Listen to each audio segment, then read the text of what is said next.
Donc, à l'article 15, cette loi est modifiée par l'insertion après l'article 11.3 de la section suivante. Section 3, responsabilité des parents.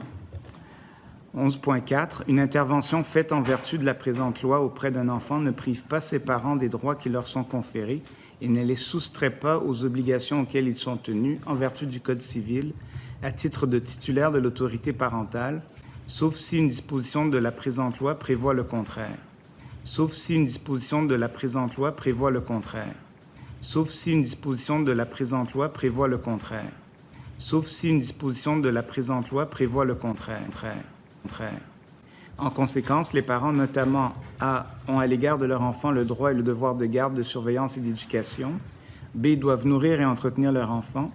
C, exercent ensemble l'autorité parentale.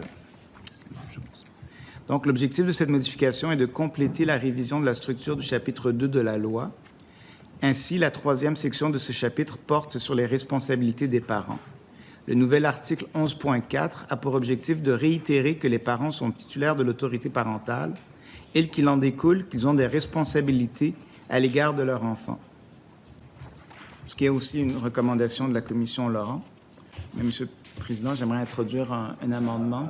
Alors, je vous invite à nous lire l'amendement que vous à l'article 15 et de nous donner les commentaires qui lui sont associés. Je lis ça, puis je lis les commentaires après. Oui. OK. Dans l'amendement, Monsieur le Président, ajouter au début du premier alinéa de l'article 11.4 de la loi sur la protection de la jeunesse, proposé par l'article 15 du projet de loi, la phrase suivante. Les parents ont non seulement des droits, mais également des obligations envers leur enfant. Donc, l'article 11.4 modifié se lirait ainsi. Les parents ont non seulement des droits, mais également des obligations envers leur enfant.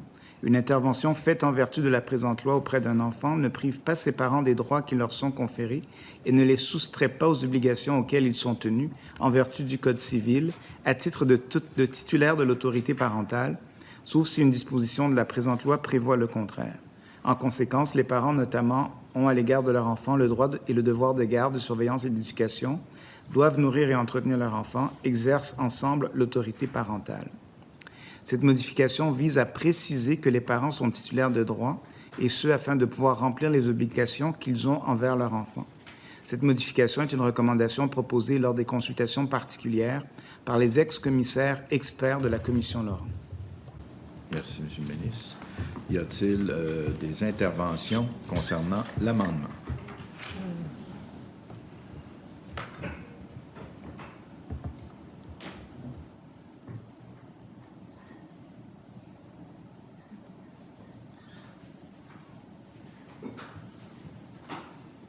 En fait, l'amendement est au tout début de l'article. Si on pouvait... Non.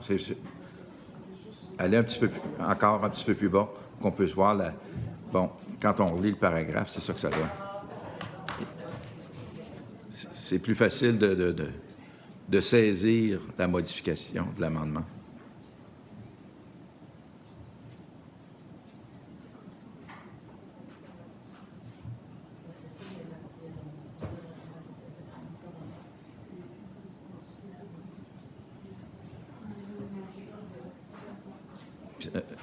Est-ce...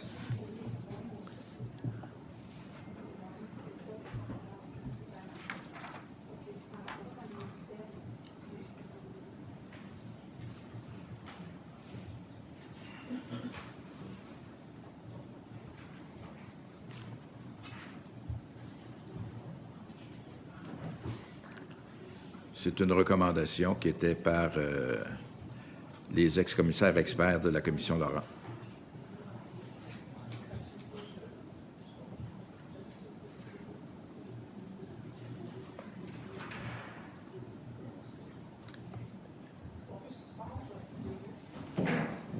Oui, madame, on va suspendre.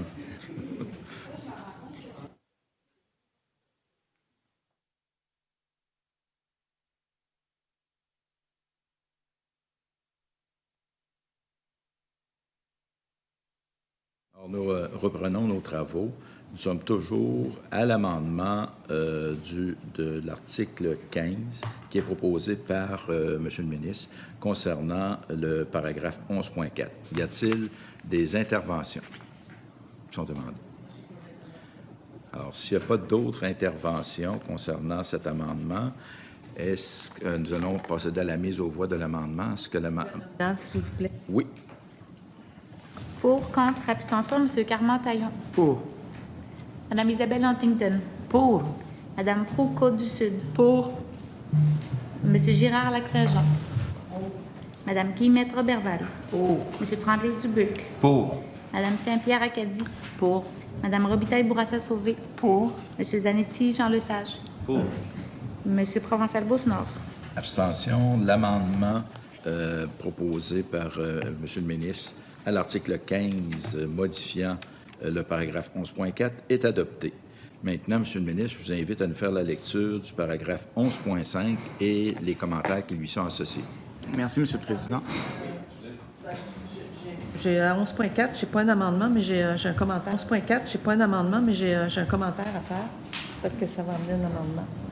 Okay. Oui, allez-y, Mme. Alors, c'est ici la Commission des droits de la protection de la jeunesse qui dit le projet de loi rappelle par ailleurs que les parents sont titulaires de droits en vertu de la loi sur la protection de la jeunesse, normalement des droits de participation et d'information des droits judiciaires.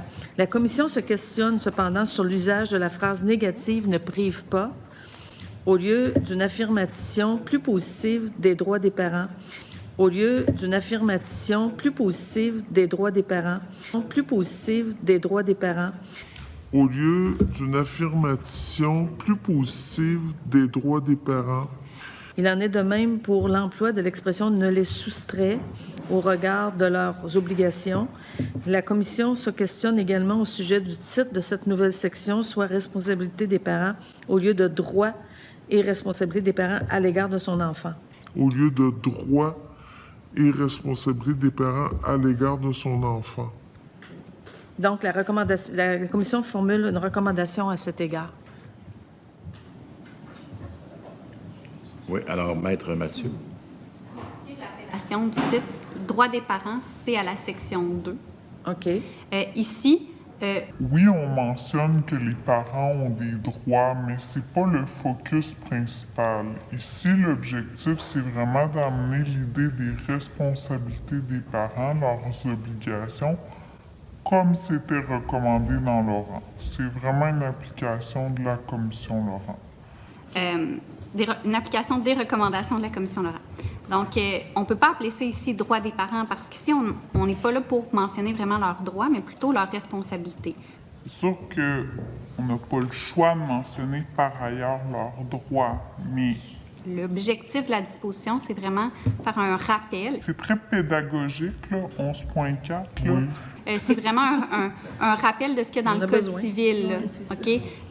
Parce que c'est vraiment le Code civil qui va nous donner les détails de tout ça. Ici, on ne fait qu'effleurer le sujet. Si je peux dire, parce qu'on rappelle ce qu'il y a vraiment avec plus de contenu dans le Code civil du Québec. Donc ici, c'est dire attention, vous savez, c'est vraiment comme un rappel. C'est très pédagogique. Donc, voilà, je pense que ça répond à votre question. Entre vos mains, l'avenir des enfants et des familles. Il y a une remise en question fondamentale sur la primauté du lien familial biologique. Pensez dans votre rapport préliminaire, Oui. Mme Oui. Laurent. Mais ça veut dire un méchant coup de barre. Allez-vous, M. Carman, êtes-vous prêt à remettre ça en question? Oui, tout à fait. Les choses ont changé. On n'a pas besoin que ce soit la famille biologique. Donc ça, c'est vraiment ce qui va faire avancer nos travaux, je pense, cet automne. Donc on veut attraper ces familles-là. Comme je parlais tantôt, c'est souvent une histoire familiale. On veut les attraper le plus rapidement possible. Puis un des bons endroits pour les attraper, c'est dès la grossesse de la mère.